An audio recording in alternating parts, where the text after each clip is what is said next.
est-ce que ces régimes n'ont pas de penser qu'Awadomelo pourrait avoir un rôle à jouer, ou bien pourrait jouer un rôle, ou serait proche de ceci, directement ou indirectement, eu égard à sa place, à sa place dans le dispositif expansionniste comment on appelle, de l'idéologie russe.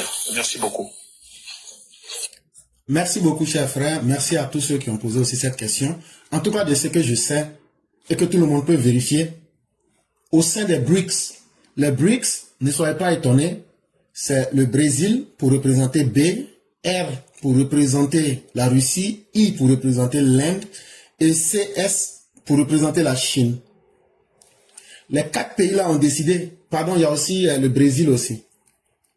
Ces pays ont décidé que, face au dollar qui est devenu puissant, et depuis la Deuxième Guerre mondiale, les Américains qui gèrent le monde, eux ils se disent, mais pourquoi nous ne pouvons pas être un poids pour contrebalancer l'ordre mondial? Donc comme ça, on va créer les conditions pour essayer de rebattre les cartes mondiales pour que, selon eux, il y ait plus de liberté. Mais pour en arriver à cette liberté, il faut pouvoir aller vers les nations les plus faibles. Et pour aller vers ces nations les plus faibles, il faut appliquer une certaine... Voilà, l'Afrique du Sud. Il faut appliquer des politiques. Donc les BRICS, effectivement, il y a quelqu'un qui me corrige, c'est très vrai. Brésil, Russie, Inde, Chine et l'Afrique du Sud, South Africa. Yeah. Et donc, pour mener toute politique, il y a l'aspect diplomatique. Et cette diplomatie-là, ça va avec le soft power. Ça veut dire comment intégrer ces peuples-là dans la politique que nous voulons faire.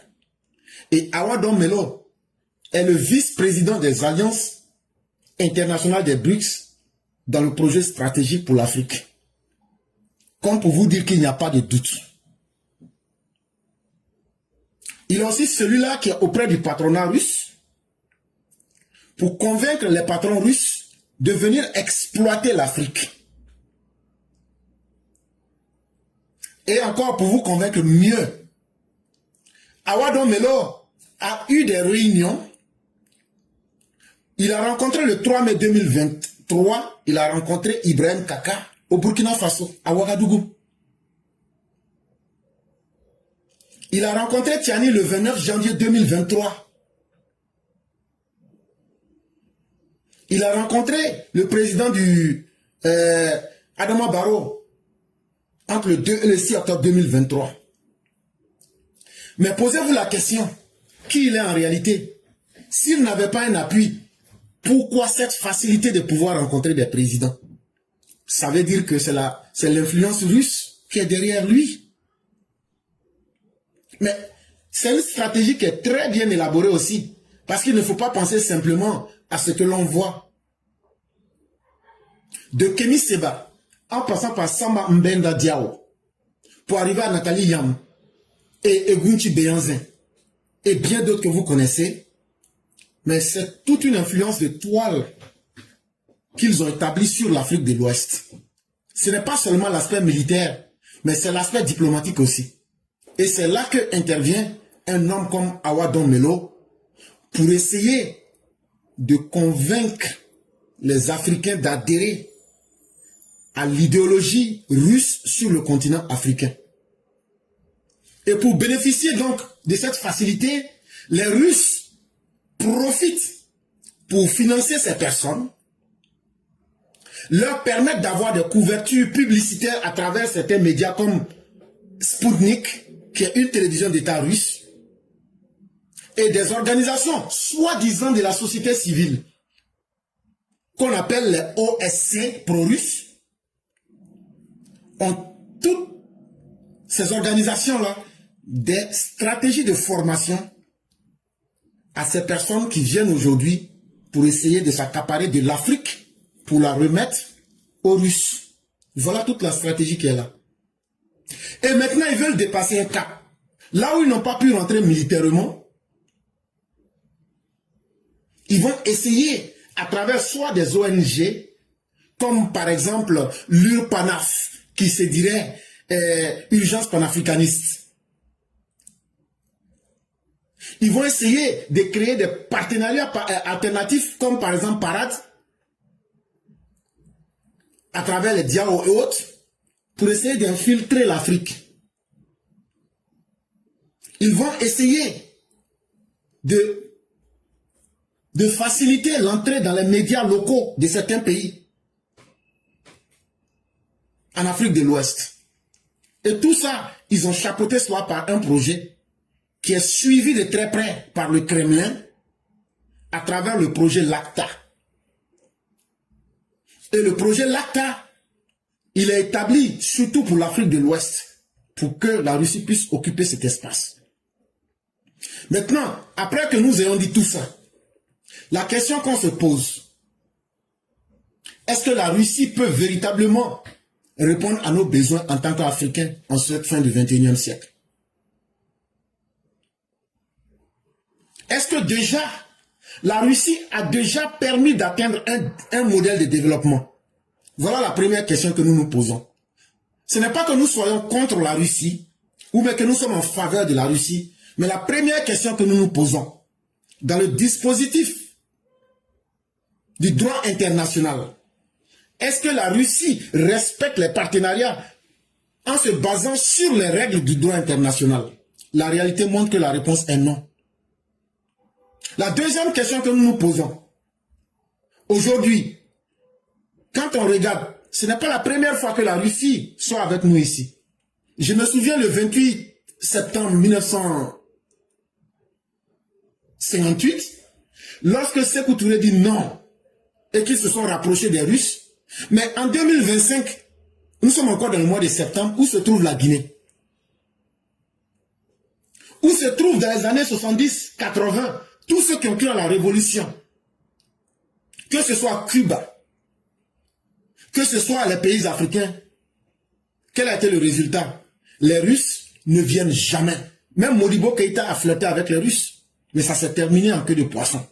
En réalité, dans la politique russe, ils ne viennent pas pour développer les pays, ils ne viennent pas pour apporter la technologie. Et donc les Russes aujourd'hui en 2025, ce qu'ils n'ont pas pu faire militairement, parce que ce qui facilite la percée des Russes dans un pays, c'est surtout l'ignorance et la pauvreté. Là où il y a l'ignorance, il y a forcément la pauvreté. Et eux, ils justifient leur présence qu'ils vont vous apporter un minimum de sécurité.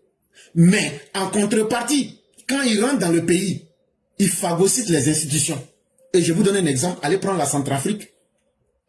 Quand les Wagners doivent se faire payer le salaire, mais ils bloquent les rues de Bangui. Ils bloquent le trésor central de Bangui.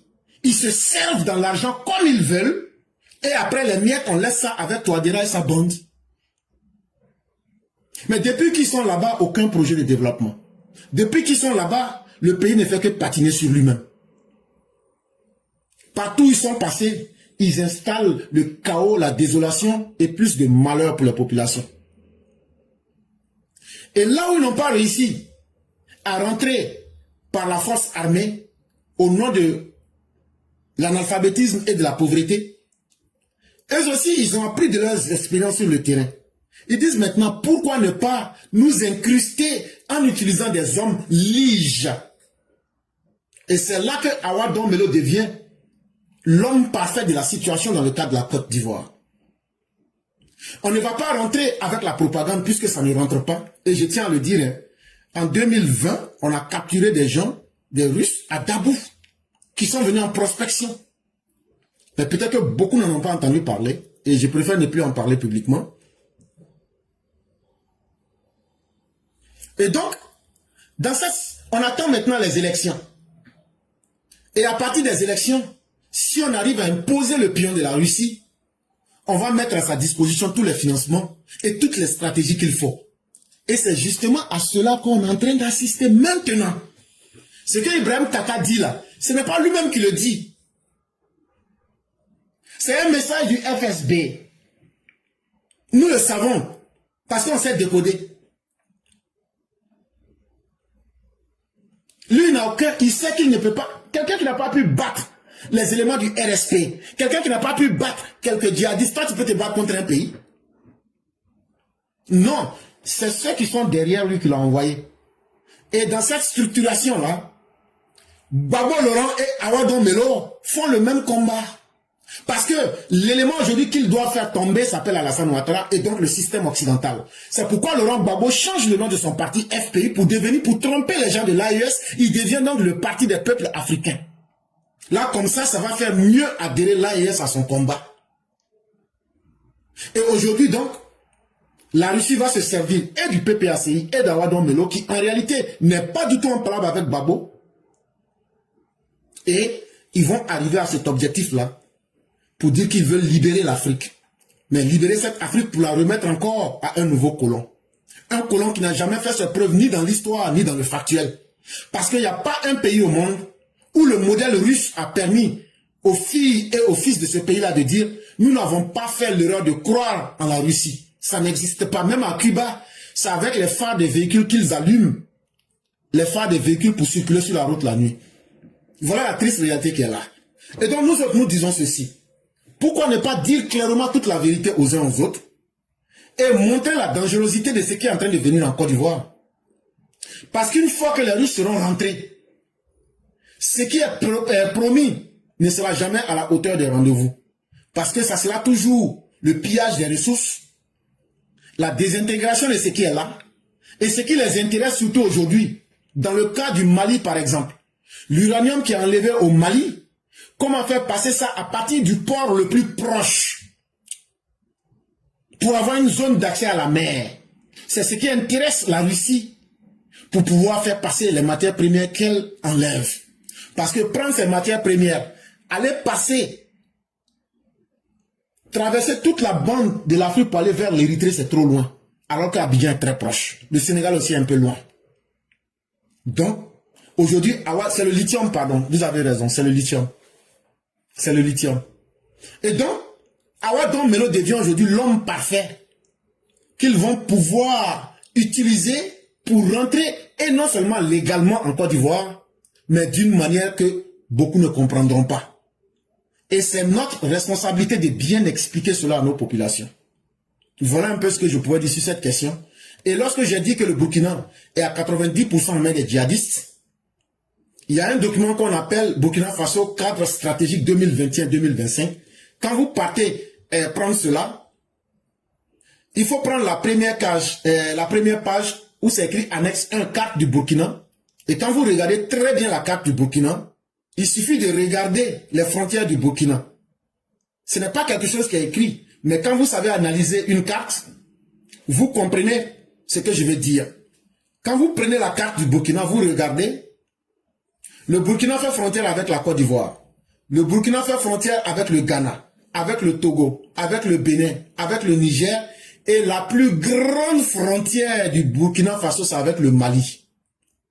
Bon, prenons toute la zone du Mali.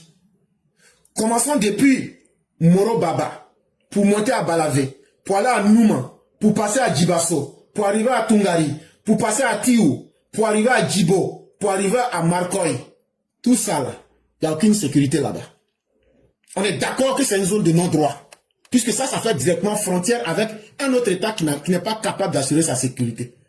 Ça fait déjà 1 sur l'ensemble des frontières. 2, quand vous reprenez Marcoy et que vous descendez à Dori, pour arriver à Seba, pour arriver à Futuri, pour passer à Kanchari, pour arriver à Diakaba, ça c'est la frontière avec le Niger. Ça aussi, vous êtes d'accord avec moi que ces États-là n'arrivent pas à contrôler leurs frontières. Maintenant, on vient au Bénin. Là, lorsque vous arrivez au Bénin, tout le monde sait aujourd'hui, à partir de Diapaga, pour descendre à Madjoari, pour arriver à Pama, vous savez qu'ils rentrent comme ils veulent. Et ils font ce qu'ils veulent pour sortir. Ce n'est plus une frontière sûre. Parce que ce qu'on entend par frontière qui n'est pas sûre, ça veut dire que les forces djihadistes, quelle que soit leur forme, à partir du moment où ils peuvent circuler entre les frontières, ça ne fait que consolider leur possibilité de pouvoir agir et de frapper à l'intérieur du pays. Quand vous prenez le Togo n'est plus épargné. À partir de Tangari et de Zabré, pour passer par Tenkokodo, les djihadistes aujourd'hui fragilisent le Togo. Quand vous prenez le cas du Ghana, mais tout récemment dans la semaine dernière, ils sont même rentrés jusqu'en territoire ghanéen.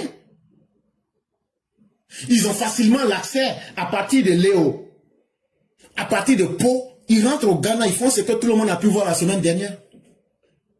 Et donc sur plus de 6 pays, pardon, la seule frontière qui est aujourd'hui sûre et qui arrive à les dissuader comme il se doit, c'est la frontière de la Côte d'Ivoire. Et donc, si toutes ces frontières sont à la merci des djihadistes, et que le Burkina n'est maîtrisé que dans son centre, c'est que 90% du pays est aux mains des djihadistes. Et c'est surtout ça qui les gêne.